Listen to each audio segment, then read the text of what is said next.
Revelasyon. Jack Roberto, inaming may relasyon kay David Licauco. Nagulantang ang social media matapos pumutok ang usap-usapan na inamin umano ng kapuso aktor na si Jack Roberto ang tungkol sa kanyang umano'y relasyon sa kapwa-aktor na si David Licauco. Bagamat wala pang direktang kumpirmasyon mula sa dalawang kampo, mabilis na nag-viral ang issue sa social media, na nagudyok sa maraming netizens na magbigay ng kani-kanilang opinyon.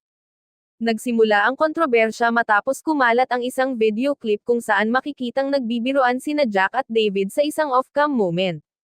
Sa nasabing video, tila nagkaroon ng mas malalim na pagbibiro ang dalawa na nagbunsod sa haka-haka ng ilang netizens tungkol sa umano'y espesyal nilang ugnayan.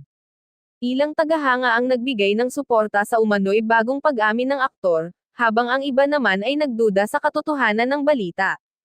Sa kabila ng kontrobersyang ito, nanatiling tahimik si David Licauco at patuloy sa kanyang mga proyekto sa telebisyon at pelikula. Samantala, si Jack Roberto ay nagpahayag na nais niyang manatiling pribado ang ilang bahagi ng kanyang personal na buhay. "I'm grateful for my fans' support, but I hope they respect my privacy," ani Jack sa isang panayam kamakailan.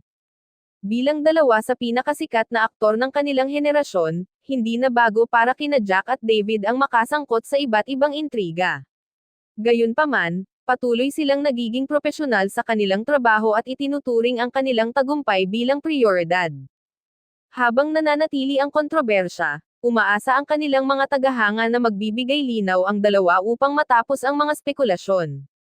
Hanggang sa kasalukuyan, patuloy ang suporta para sa kanilang karera, at hinihikayat ang publiko na maging maingat sa pagpapakalat ng hindi beripikadong impormasyon.